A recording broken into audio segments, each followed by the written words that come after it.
I'm live.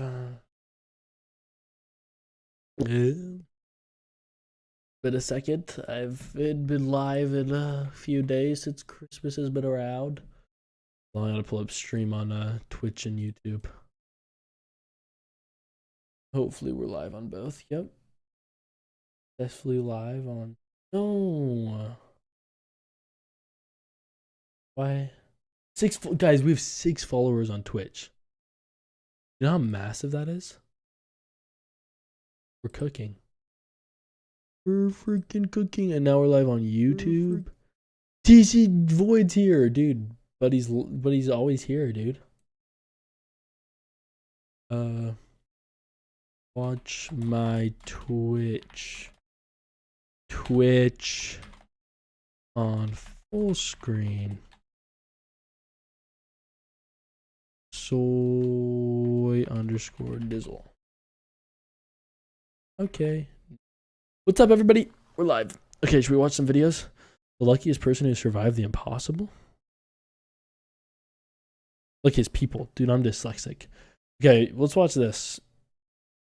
Why not? We ready?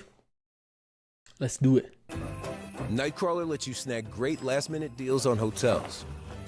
For when you're sleeping, you can hear everything, right? Get, well, I should turn the gain on. Hold on, jelly beans.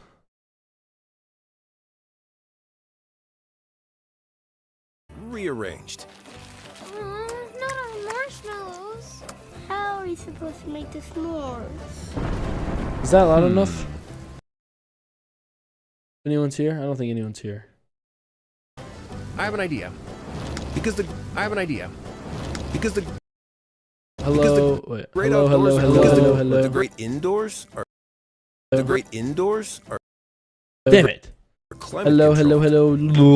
Join Hello. Nightcrawler. I love. Hello. Hello. Hello. Hello. Hello. Hello. Stressful Hello. Hello. Hello. Hello. Hello. situation. Hello. Hello. Hello. Hello. Hello. Stressful Oh my god. situation. Hello. Hello. Hello. Hello. Hello. Ripple effect.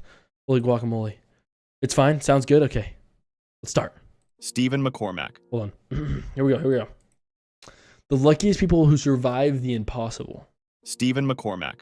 Stephen, an experienced truck driver from New Zealand, was working on his truck. He was positioned between the truck's bumper and the trailer when something crazy happened. He slipped and fell, but He something got felt off. He didn't feel slammed. just regular pain. He felt his body inflating like a balloon, nearly doubling in size. His colleagues... Wait, didn't we watch this? Is that queso? Yes, it is, Aaron. We watched this already. Well, one of them. and his son An air compressor, air hose gets shoved up his ass and then just starts filling him up with air.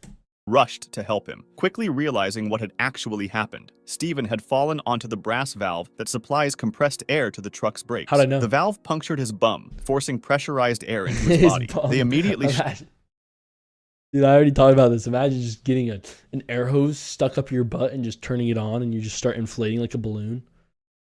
shut That off the air feels so supply, good. laid him on the ground, and called an ambulance. Unfortunately, both emergency vehicles in the area were occupied, forcing him to wait in that state for an entire hour. When he finally arrived at the hospital, doctors understood the severity of his condition. The air had separated fat tissue from muscle, filling his abdomen, chest, and even the spaces around his lungs, heart, and behind his eyelids. To help him breathe, doctors inserted a tube through his ribs and into his lungs. As for the trapped air, it had to be expelled naturally through farts, a process that took 3 days. Stephen made a full recovery, and doctors later determined that if the valve had punctured another part of his body, it could have damaged a blood vessel, and he would have died. Oh, so it going up his butt was a good thing. Keep that in mind. If that ever happens to you guys, you can survive, which honestly doesn't sound too bad. Getting an air hose up your butt? Oh. Murray. Joan Murray was an experienced skydiver, having already completed 35 jumps. It was supposed to be just another routine dive, and as she plummeted at 120 miles per hour, she attempted to deploy her parachute. I say attempted because it didn't open. After multiple tries, she reached for her reserve parachute, which, to her relief, deployed successfully. However, another problem quickly arose. She began spinning uncontrollably, causing the parachute's cords to tangle into a knot, rendering it useless. She crashed. I think this would be the scariest thing.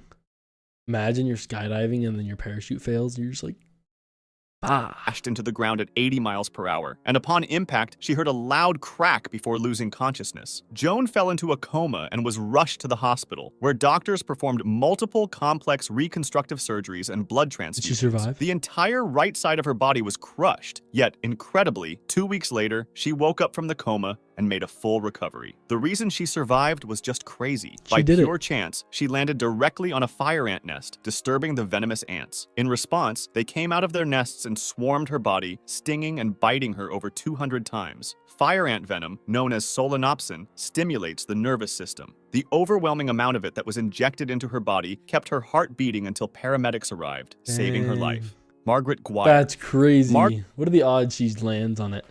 Oh, wow.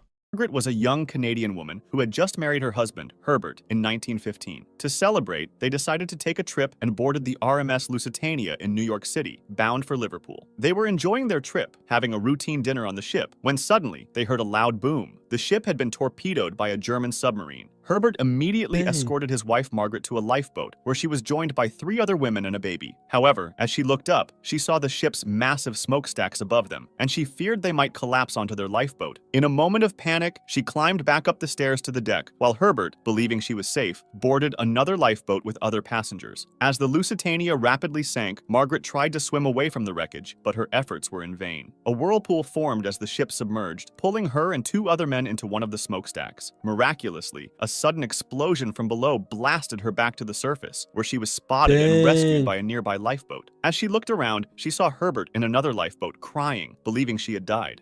Julie McSorley. Julie McSorley and Liz Cottrell were kayaking in San Asia Steele. What's up? I know W, right? Imagine just an explosion saves your life. You're sucked inside of a boat. Pretty crazy.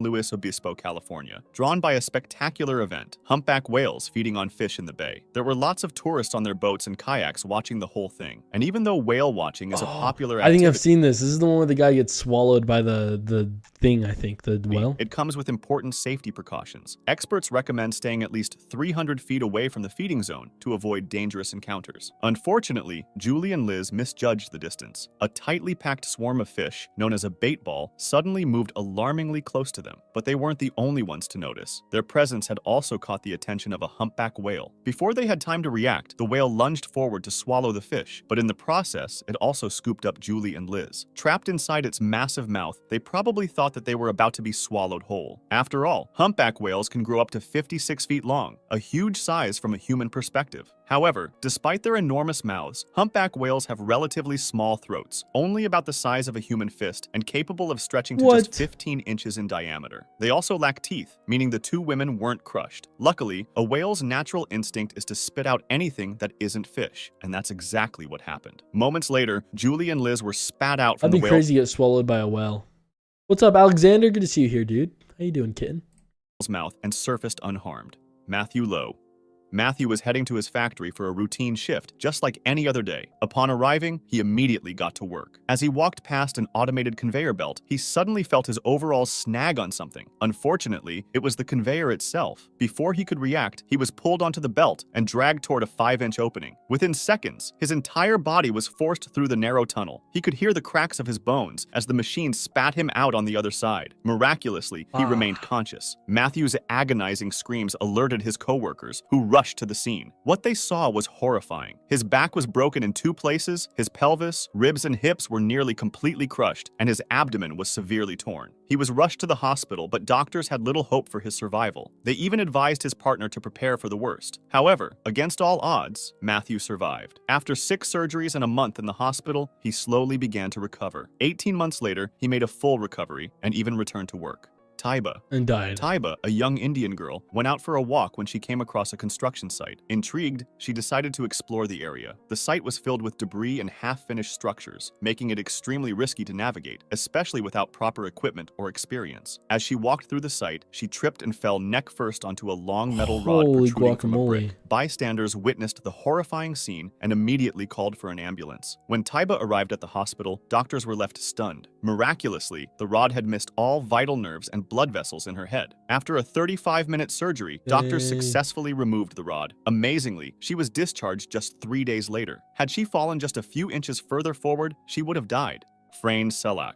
Frane Selak is an elderly music teacher from Croatia, and he's both the luckiest and unluckiest man on earth. His first crazy experience happened in 1962 when he was on a train. A fault in the tracks caused the train to derail from Croatia, and he's both the... Would you get on Fortnite? Not today. I'm trying to stick to just reacting to videos for now. I probably won't stream Fortnite. Luckiest and unluckiest man on earth. His first crazy experience happened in 1962 when he was on a train. A fault in the tracks caused the train to derail and plunge into the freezing river below. Most passengers either died in the crash or drowned in the submerged train, but Frane miraculously survived with only a broken arm and managed to swim to shore. In 1963, just a year after the train incident, he was on a small plane when, mid-flight, both engines failed. As the aircraft went into a free fall, a malfunctioning door blew open, yanking Frane out of the plane. Without a parachute, he must have thought he was going to die. The plane crashed into a hill, killing all 19 passengers on board. However, Frane survived by landing on a haystack, escaping with only minor injuries. What? He fell out of the sky and survived? I know this one. Dude, this guy's going through hell. This guy's going through hell. How is he... 2 years later, in 1965, he was traveling on a bus that was crossing a bridge. The icy conditions caused the bus's wheels to lock up, sending the vehicle crashing through the safety barrier and into the valley below. 4 passengers lost their lives, yet Frane survived once again. After multiple accidents involving public transportation, he decided to rely on his own car, only to find that it wasn't any safer. In 1970, while driving, his engine suddenly burst into flames. Miraculously, he managed to jump... Yo, God Waffle, we got someone on Twitch. That's pretty crazy. I'm doing good, God Waffle. Good to have someone in Twitch. Good day. Out in time and survived, but this wasn't hard, only to find that it wasn't any safer. In 1970, while driving, his engine suddenly burst into flames. Miraculously, he managed to jump out in time and survived, but this wasn't his only brush with fire. 3 years later, in 1973, while driving another car, the fuel pump ruptured, causing yet another fire. This time, the flames were blown directly toward him through the air vents. Despite suffering burns, he once again managed to escape. As if that weren't enough, in 1975, he survived being hit by a bus. Then, just a year later, he had another near-death experience when his car fell off a mountain road, plummeting 300 feet after a careless driver forced him off the road. The car exploded upon impact, but Frane managed to survive by jumping out of the vehicle's window mid-fall and landing on a tree. And by the way, he won the lottery in 2003. If you liked this video, subscribe for similar ones or join my freaking hero. I just turned 14 today. Hey, nice, dude. Dude, Frank is the GOAT. Hey, thanks for giving me a follow, God Waffle. I appreciate you, man. W's in the chat. And happy 14th birthday, dude. I'm glad you're having a good, fun birthday. Hopefully you're having a fun birthday. When celebrities don't get recognized. What should we watch next, guys? What do you think we should watch? Any things? We could watch this. Some of you YouTubers can't see it. Only God Waffle can see it. Wait, this video is actually peak. Can you guys... I want to watch this video with you guys. This video is cinema. Okay, listen. Everyone lock in. Watch this video. 6 minutes of absolute cinema.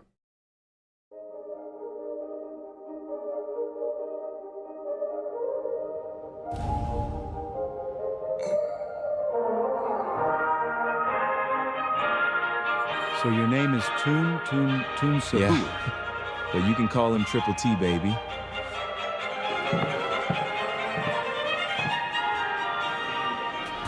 이 자리에 오신 여러분을 진심으로 환영합니다.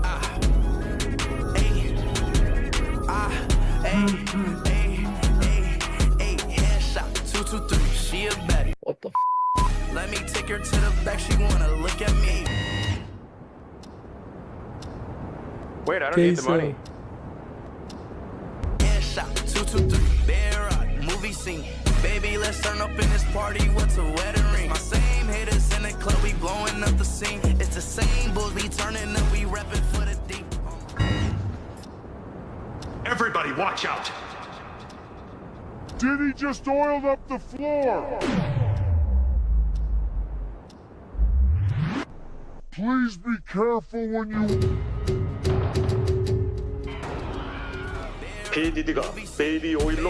I have to go. See you next stream. Okay, God Waffle, thank you so much, dude. I'm going to keep grinding. I appreciate you, man. Have a good day. Okay, sorry, guys. Here we go. Hold on.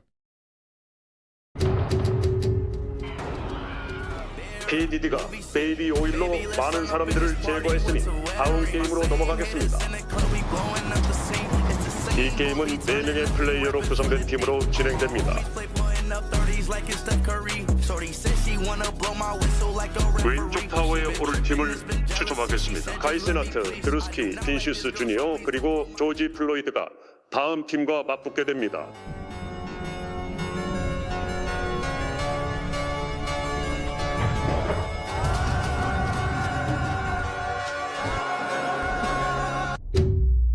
다음은 팀 1입니다. 페니와이즈, 조지 베크나, 플로이드. 프레디 파즈베어, 그리고 드레이크. Come on, guys, we got this. Nah, they're fucked, bro.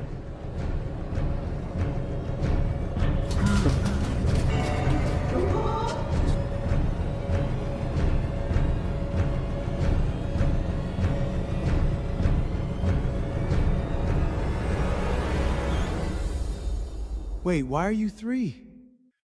The 4th is coming. A little friend of mine.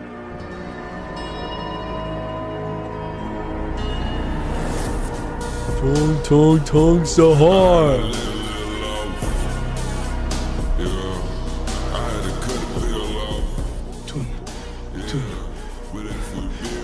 You can call him Triple T, baby.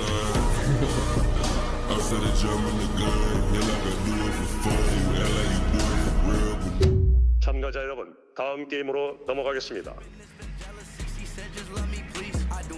세 번째 게임에 오신 여러분을 환영합니다. 이번 게임은 짝짓기 게임입니다.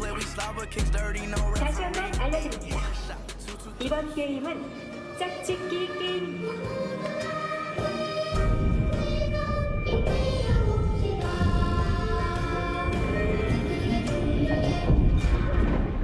열명 30. Go, Walter. Go, Charlie. Yo. You wanna know what you go? Jeffrey Epstein, the 6'7" kid. Yes. What are you gonna do? Yo.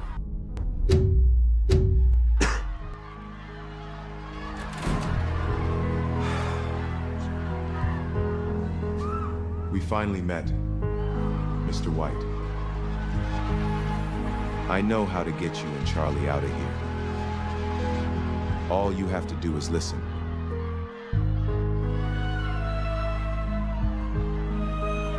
What? As soon as I woke up here, I knew something was off, but I just couldn't prove it. Until I saw something really weird. There was this big-headed man hanging out with a bunch of blonde guys. I noticed a strange thing they were hiding. I knew that had to be mine, but I couldn't do it alone. That's when I met John Pork. I told him I needed someone to distract the guards in the first game. John Pork told me he had a plan. When everybody was playing the first game, John Pork called the guards to distract them. Bro. Thanks to John Pork, I was able to grab a couple of those strange things these men were. I know it's hard to believe. What is going on? Take a look. Charlie, Mr. White. All you have to do is drink one of I'll do it. I'll drink it. I just want to be free. I'll drink it too, Walter.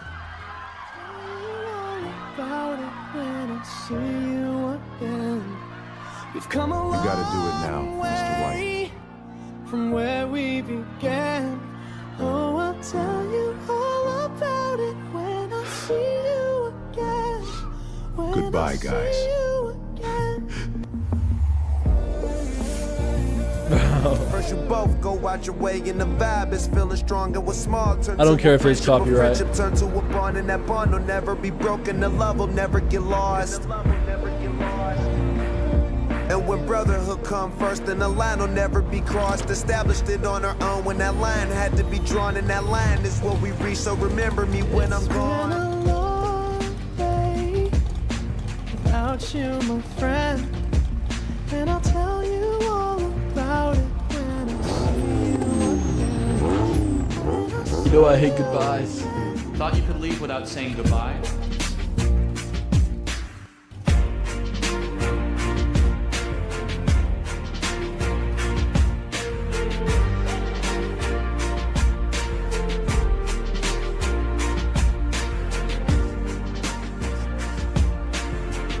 hope you can rest now, Charlie.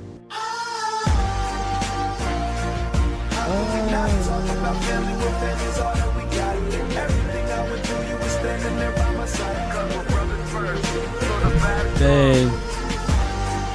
What a story. I actually didn't finish this, and it was absolute cinema. I just like to say, holy cinema. Every streamer who got gooning. Good evening. Every streamer who caught gooning explained. Good evening, unemployed people. In today's video, we'll talk about streamers gooning. What? From streamers leaking their own tabs live. The syndicate took a serious blow. What time is it where I am? What time is it PST? Hold it. Wait, what was there? What time? It took a serious blow. I have to pause it.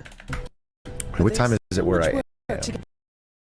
Dude, it's like a second. I'm waiting for him to do it. What time is it? That's PST? too crazy. Hold it. Run that back. What time is it where I am? Enhanced section A6. Eagle-eyed viewers analysed the frame and quickly unearthed a shocking discovery. 2 viral clips that almost ended entire reputations. Oh, the camera's on. The camera's been on the whole time, huh?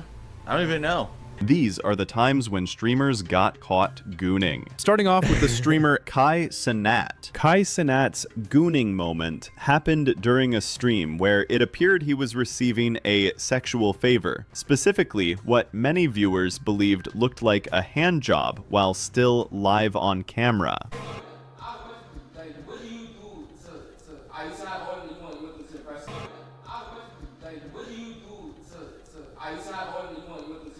Absolutely.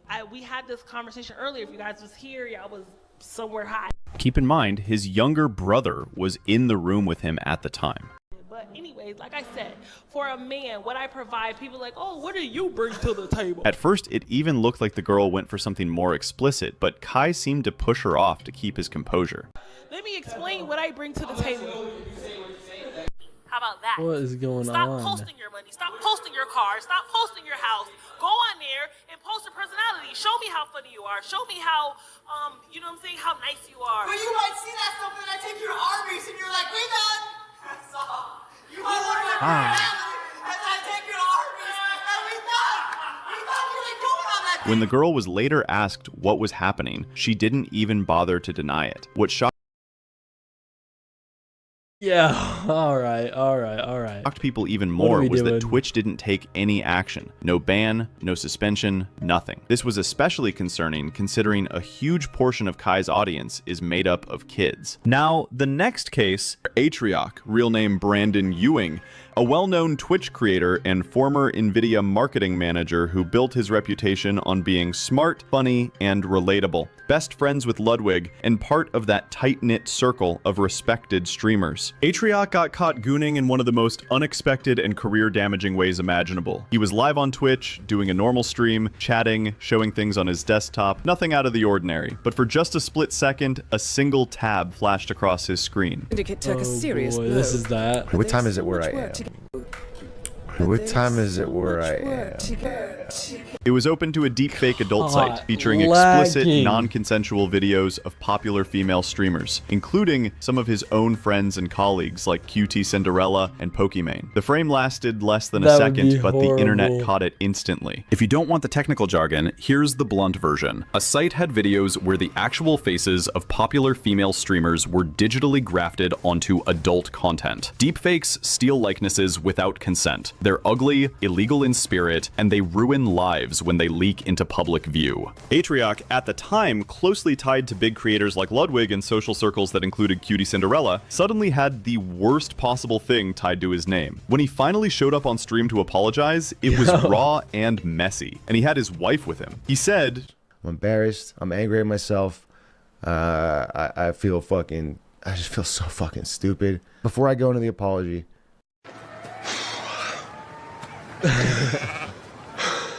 well, whether the exact phrasing sounded odd or not, the emotion was real. He admitted to accessing the site one time while his wife was out of town and claimed he purchased access the same day the tab leaked, then forgot to close it. Everyone here probably knows what's going on. I want to say, first of all, that it's true. It's 100% true. I looked at a deep fake porn video.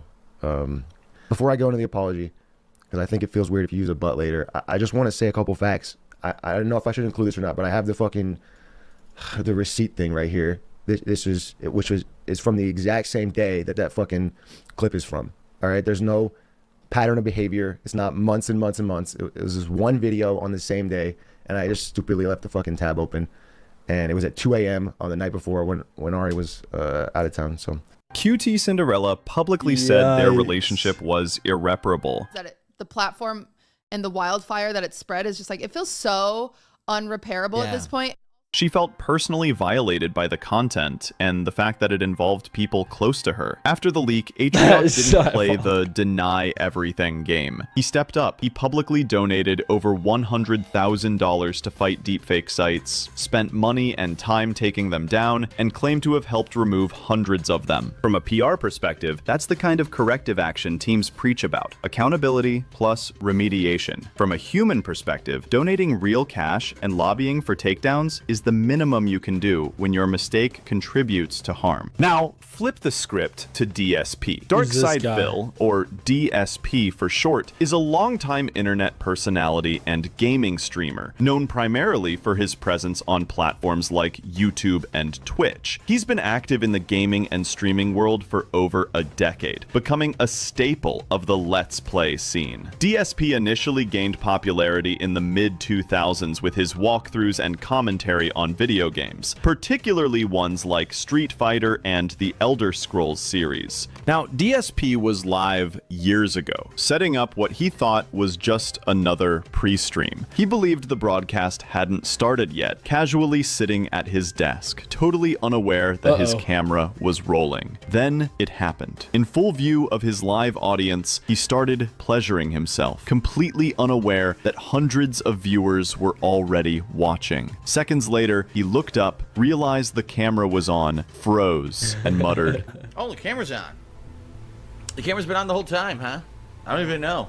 Within hours, clips were circulating everywhere. YouTube, Reddit, the camera's Twitter. been on the whole time, huh?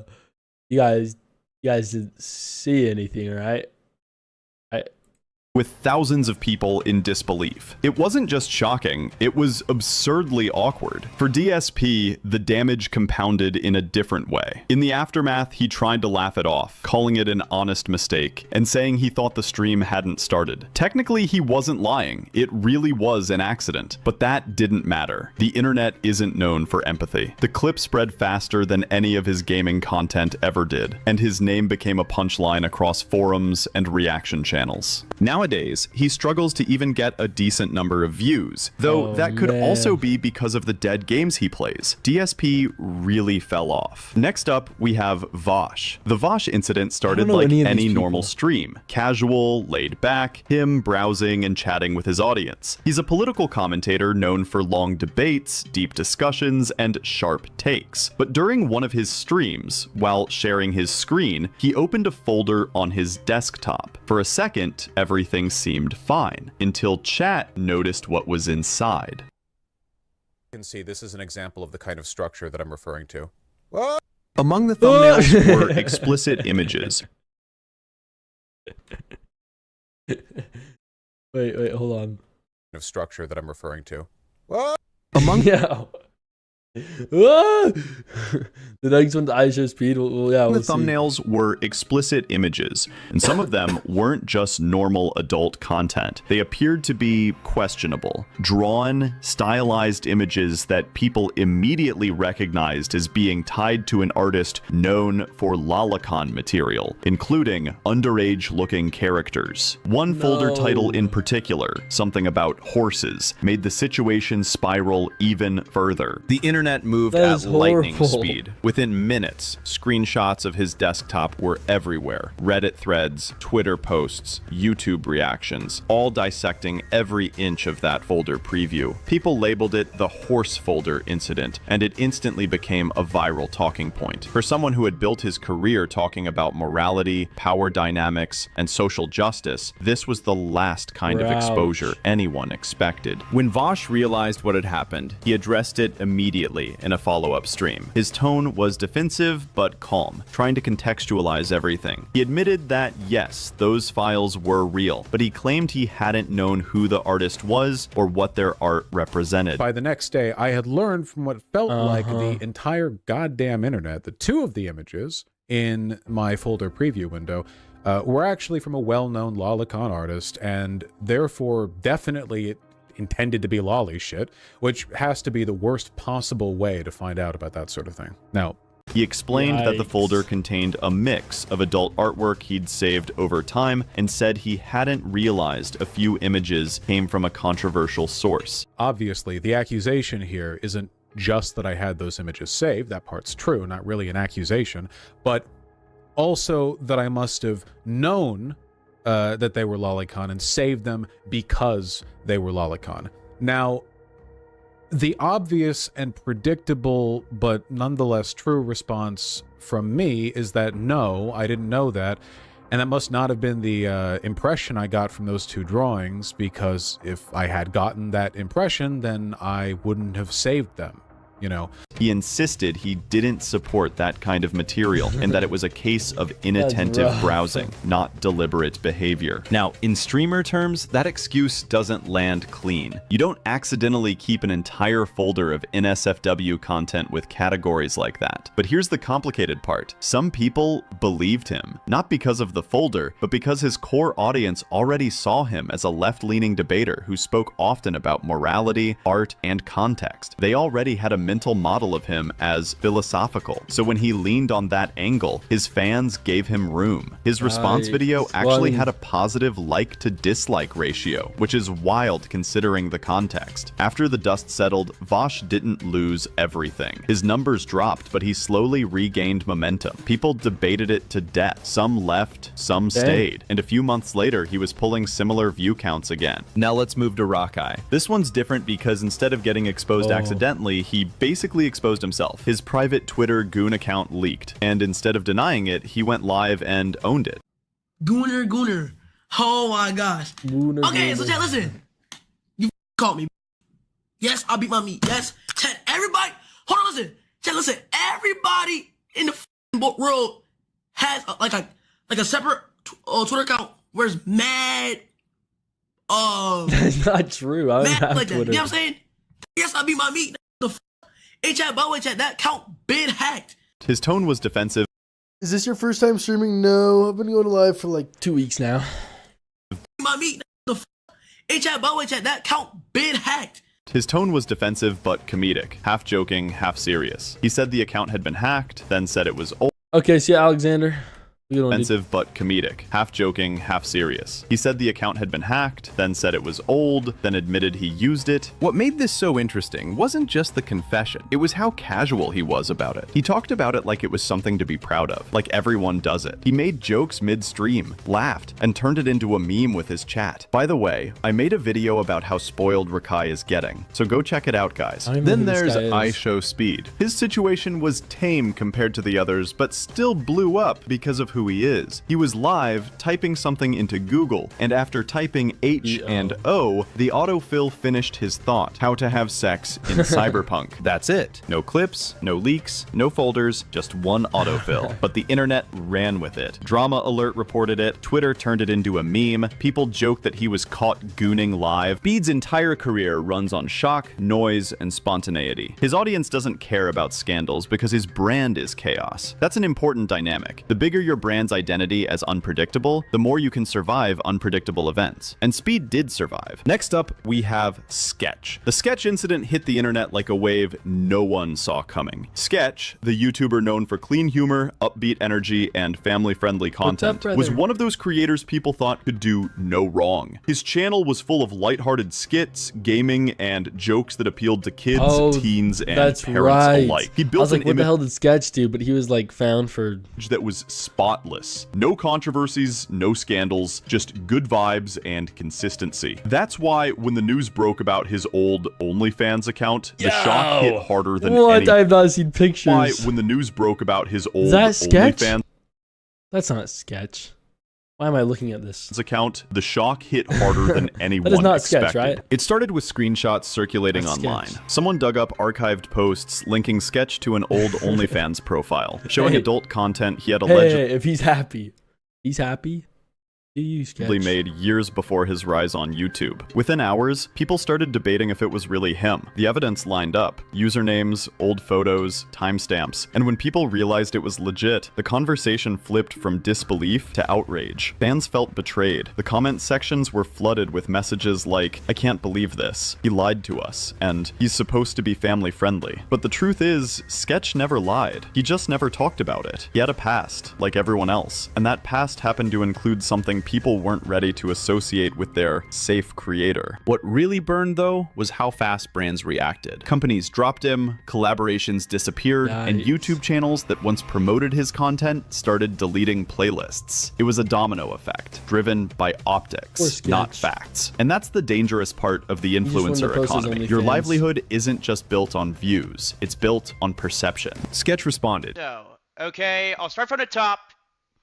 Look at this, open and honest. That was me. That was me. It's okay, though. I will tell you what. Okay.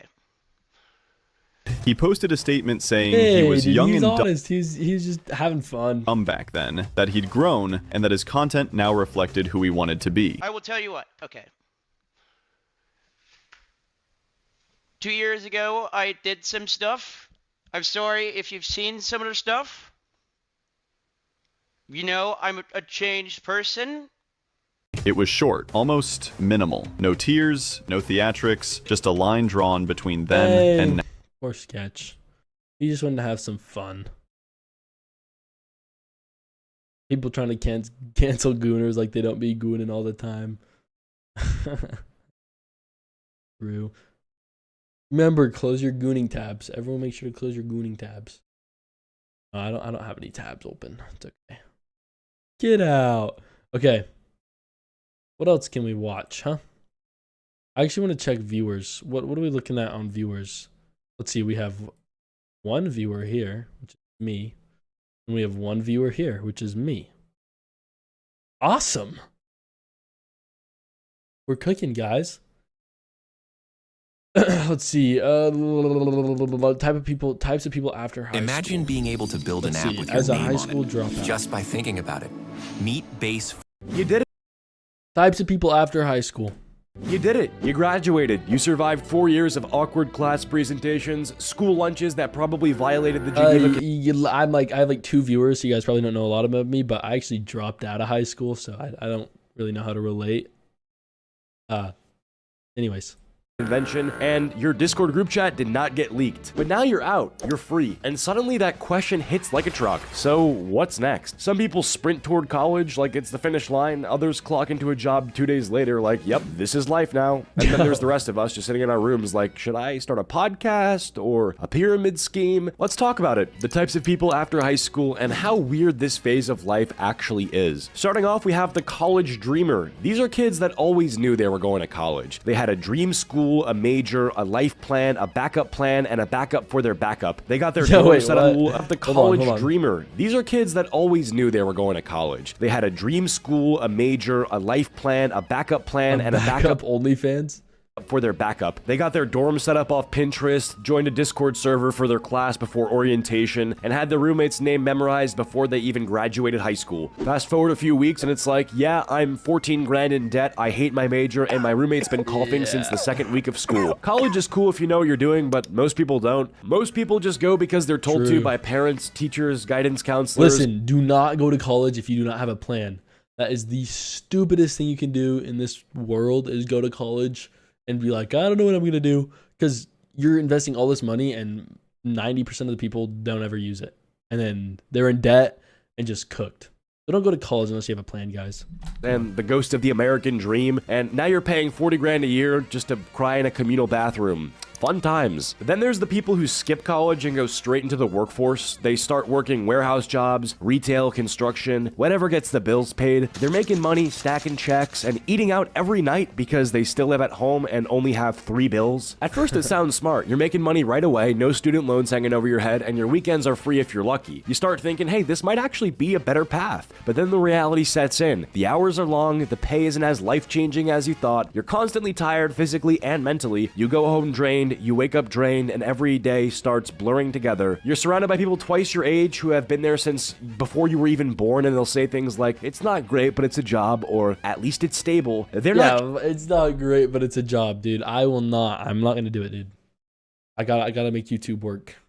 We gotta make streaming work something. Chasing anything, they're just surviving, and then that's when it hits you. This isn't a launch pad, this is where people stay, because they don't have time, energy, or options left to go anywhere else. It becomes routine. Wake up, commute, work, home, sleep. Do that for the rest of your life, with maybe 2 weeks off per year if your boss approves the PTO. And for a lot of people, the scariest part isn't even the job itself. It's the idea that you could blink and suddenly be like 40, still there, still stuck, wondering what your life could have been if you'd done something else. Then there's that person. The one who said, I'm taking a gap year. Not because they couldn't go to college, not because they had a plan, but because they needed to find themselves, to travel, to breathe, to experience the world. You ask them where they're going and they'll hit you with, I'm thinking Europe or maybe Southeast Asia. You know, go off the grid for a bit. 6 months later, they haven't gone further than the local Taco Bell. They wake up at 2 p.m., scroll TikTok for 3 hours, and then tweet something deep like, healing isn't linear. Their idea of working on themselves is watching 3-hour video essays on YouTube about movies they've never seen. They downloaded Duolingo to learn French but stopped after bonjour. They keep saying they're gonna start a clothing brand,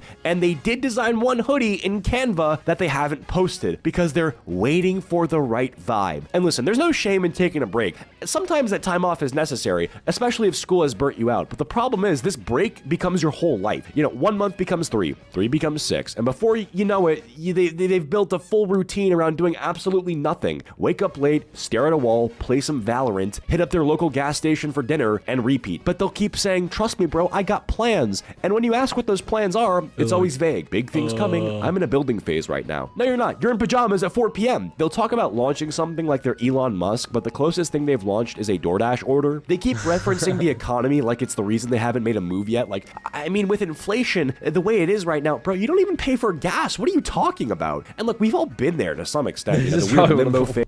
This is no. Okay, well, I don't know. People that work like just jobs for the rest of their lives, like Walmart, and they're 40, that's pretty miserable. That's bad. But this is bad too. You're technically free. You don't owe anyone anything. You're just kind of floating. And for a while, that can feel amazing. You're not answering to teachers. You're not stuck in a classroom. You're not dealing with exams or deadlines. But if you're not careful, that float becomes a free fall. You stop making decisions. You stop trying. And you convince yourself that you're waiting for the right moment when really you're just scared to start. Yo, what's up, Axie? How you doing, dude? Good to see you here. And you convince yourself that you're waiting for the right moment when really you're just scared to start. Gap years are fine, resting is fine, vibing is fine, but if your gap year turns into a gap decade and your life plan still revolves around a clothing brand that does not exist yet, maybe it's time to clock back in. Next up, we have the friend who straight up disappears after high school. High school ends and this person vanishes like it's a Marvel post-credit scene. 1 minute they were at every hangout, every group chat, every chaotic late night Discord call, then poof, they're gone. They stop replying, they leave the Snap group chat without saying a word. They're not mad, they're not beefing, they just dipped. At first you're like, maybe they're busy, but then it, weeks turn into months, birthdays go by, inside jokes get forgotten. And the next time you think of them is because Instagram reminded you with one of those weird people you may know stories where they're standing in front of a Jeep with a quote like, only forward from here. Then one day out of nowhere you run into them. Target, gas station, Taco Bell, doesn't matter. And it's the weirdest interaction of your life. Oh my God, how have you been? Good, I'm just working a lot, grinding. Yeah, grinding what? No one knows. You're half expecting them to tell you they're a freelance monk or something. And the thing is, they're not weird or rude or distant when you see them again. They're chill, they're polite. It's like catching up with a coworker you forgot you used to be best friends with. You part ways with some, awkward let's hang soon energy, knowing damn well it's never happening. And it's not a bad thing really. It's just what happens. People drift, they move towns, they get new jobs, new circles, new priorities. But it still hits you sideways when someone who was in your life every single day just becomes a memory. You start realizing how many friendships were based on proximity, not purpose. Y'all weren't soulmates, y'all just sat next to each other in biology for 4 years. And it's weird because when it happens, you think you did something wrong. Like, did I say something? Did I forget to reply to something important? No, they're just on a different path now, and that's okay. It still stings, but it's okay. Eventually, you'll be that person to someone else too. You'll vanish from their life, pop up months later. Yo, it's been a minute, DM with no explanation. And that's just how life moves after high school, you know? Friendships stop being automatic. You actually have to put effort in, and if neither of you do, that bond just fades. Not out of malice or hatred, just out of life. Sorry, I'll try to keep it lighthearted, not to get too existential with you guys. Alright, next up we got the bum. There's the gap year person, and then there's their final form, the bum. Because the gap year person pretends that there's a plan. The bum, they're not even pretending anymore. They're in a deep void, no goals, no job, no plan, just vibes, vape clouds, and a mattress on the floor. Horrible. Their sleep schedule doesn't exist. They just collapse at random. They've watched 18 seasons of Grey's Anatomy this month alone. Every day is just a blur of TikToks, microwave burritos, and nah, I'll do it tomorrow. You ask them what they're up to, and they'll go, just chilling lately, trying to figure stuff out. Bro, it's been a year. What are you trying to figure out? Shapes? Lately. They'll randomly bring up business ideas that sound like fever dreams, like, I might start a CBD candle line. I've been looking into, like, vending machines and passive income, you know? You look over and they're watching a vending machines is passive income.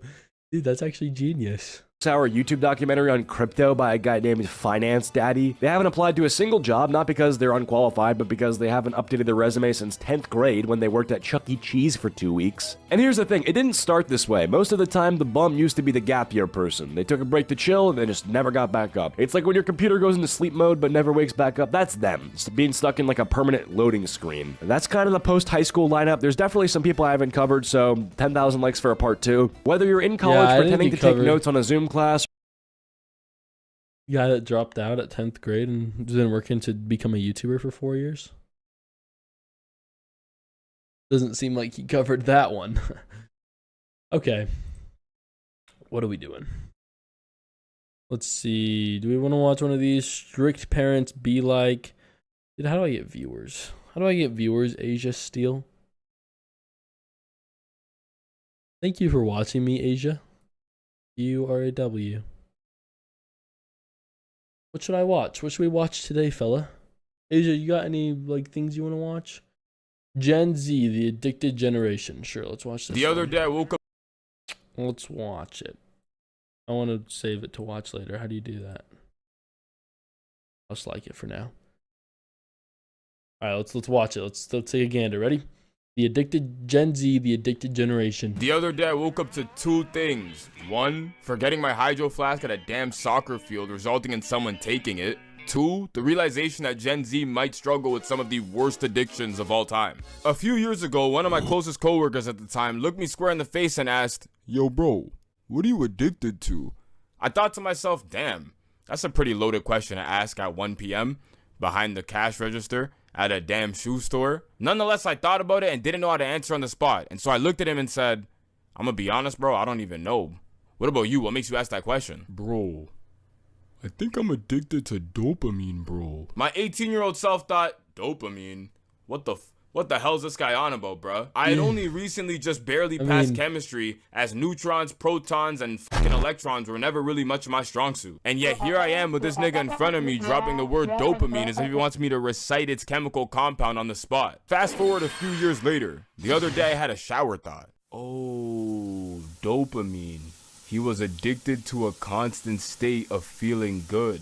But what is dopamine? Is it that feeling you get when you bet the entirety of your paycheck on black? That feeling you get when the girl finally DMs you back after her 12-hour nap? Or is it even that feeling when you see a rush of people liking your new post? When I finally realized, damn, we're all addicted to dopamine in different ways for real. The year is 2025, in which everyone and their damn mom is on social media. Whether it be on the gram flexing their bougie restaurant entrees, or their low-key spam account which contains their deepest and darkest secrets, there ain't a single nigga out there who ain't got at least one form of social media. Now, social media in itself isn't a bad thing, as I mean, we are the ones using it at the end of the day. But I wouldn't be surprised if the people who came up with Twitter, Instagram, or even TikTok studied human behavior, as this shit is literally straight up addicting by design. You ever realize how doom scrolling has become so normalized that you even witness it when you're out in public? Like, that ass, you'll be at the gym waiting for a machine when you start to notice the person's taking abnormally long. Alright, it's time to hit some lat pull downs. Never mind, there's already someone on the machine. Alright, it's whatever, I'll just go do something else and then come back. It shouldn't take too long. Alright, time to hit some lap pull downs now. Let's go back to machine, see what this guy, what the f? This nigga's still using the machine? Damn. Must be going for a PR or something. Alright, it's whatever though. I'll just check in one more time. It's all good. Alright, just finished this last workout. I gotta go see if this guy's still in the machine, bro. The gym's about to close. There ain't no way he's still there. Oh, hell no. There ain't no way this guy's still on the machine, bro. I gotta see how much sets he has left, bro. That's so rage bait when you're waiting for someone to get off of it and they're just scrolling forever. Just makes me wanna. Hey, yo, bro, how many sets you got left, big dog? 10. Yo. I love a good Yo, bro. right? Putting together. Love Roblox? Goddamn ads. This is my first ad, though. Digital gift cards with Microsoft Rewards. This shit even takes place with people you know. Yo, bro. Right? Putting together. This shit even takes place with people you know sometimes. Like, somehow you'll be having one of the most intellectual, deep, thought-provoking conversations of all time, when all of a sudden you hear, yeah, bro, come to think about it, like, how are countries in billions of dollars of debt? Ain't that money shit fake anyways? Can't they just print more, bro? Damn, bro, I never thought of it like that, bro. That's a really good point. Nigga, are you on Instagram Reels? Gen Z's dopamine receptors have literally been fried, as growing up on the internet has practically desensitized hella people to actually enjoy the real world. I swear you could be out in public and it's become so normal to not even want to engage in the world around you. People just be walking around with their phones and clueless, dude. Like people that are on their phone when they're driving and have no idea what they're doing. That. Bunch of rage bait. Bus, in line at a store, or even waiting at your dentist appointment, and majority of the people in your vicinity will be straight glued to their phone. To a point to where if you're now the guy staring outside the window on public transit, or better yet, analyzing his environment in the public space around him, you're now considered the odd one out, or the weirdo. At the end of the day, it's your life, so make sure you live the life you see fit. But there ain't no way in hell you can deny the simple fact that the human body was absolutely not designed to stare at a screen 24/7. We've all been, or even know, of the nigga who has abnormal amounts of screen time on his phone. Like somehow he managed to pull off having more screen time hours than the day itself. Social media in its beginning stages wasn't too crazy. Back then, you only had niggas care about posting funny selfies or even pictures of random things. Then some time flew by and short form content quickly became the norm. I'll never forget the time one of my boys told me he beat TikTok. At first, I was like, what the fuck? How did you even beat TikTok? Then he showed me his phone, and not only were the videos on his For You page having only hundreds of likes, you know, the videos no one's seen before, but he had also had the same ones reappearing on his feed because they had nothing else to fucking show him. Here is 2025, which gambling has somehow officially become mainstream. Like, don't get it twisted, the concept of gambling and even casinos had existed a long ass time ago, but now with the use of the internet, it all started with simple shit like opening cases in a damn video game. Back in these times, people used to stream themselves on Twitch. My friend told me about freaking farm skins one time, and I did it. And I didn't really lose money, but dude, stupidest thing ever. Don't gamble, guys. Mass openings in Unless games, you're good at but then very quickly it somehow evolved to niggas straight up betting cartoonishly large amounts of money I'll probably never see in my life on virtual casinos. After hella controversy around the subject, Twitch decides it would be a good idea to ban it, as otherwise it would indirectly be endorsing this content to people who could potentially be underage. Fast forward 3 months later, a site named Kickdrop, which was a streaming platform, literally opened not that long after by Stake.com, the most visited online gambling site in the world. To this day, tens of thousands of niggas still tap into those streams, straight watching these guys burn through abnormally large amounts of money. The thing is, all this shit is just strictly the internet. At first, I thought to myself, damn, this shit is hella entertaining to watch. How the streams when they've been good. I mean, they're better on my other channel. This one usually only like one person watches, so it's kind of like L, but you know, we're grinding. All this shit is just strictly the internet. At first, I thought to myself, damn, this shit is hella entertaining to watch. And then I quickly started to notice that hella people around me aren't just watching this shit, but they're actually gambling themselves. You'll be chilling with your boy, then all of a sudden your conversations start sounding like these. What I'm saying, like, here I am thinking me and her are hitting. Yeah, my VR channel. That one's doing all right. I had like 50 viewers today. All of a sudden your conversations start sounding like these. What I'm saying, like, here I am thinking me and her are hitting it off, and all of a sudden she ain't answering me back. Damn, bro, that's actually crazy. Dog, what are you... Nigga, are those slots on your phone? Somehow gambling has become so normalized, you're considered crazy if you don't do it. Let's go, bro. Just locked in these picks for the ball game, bro. Yo, bro, what are your lines looking like, bro? My what? Your line, bro. Like, betting, like... Like your betting lines, bro. I don't really be betting like that, bro. You know what I'm saying? I'm not really tapped into the betting world like Bro, that. like FanDuel, Bet365, Parlay. Yeah, no, I heard you, bro. I don't have those though. I don't really gamble. Bro, if you're a loser, just say that, bro. Like, don't get it Get twisted. out. Gambling sometimes can be hella enjoyable, whether it's with your friends or even on your ones. But there ain't no way in hell sitting in the passenger seat as your boy tries to gamble his way out of a fucking ticket is ever a good spot to be in. 475 bucks. Hold on 1 second. 1 second. Oh, man. 13s versus 10s. You know, you gotta hit those. You always gotta hit those 13s. Sorry, sir. 1 second. Oh!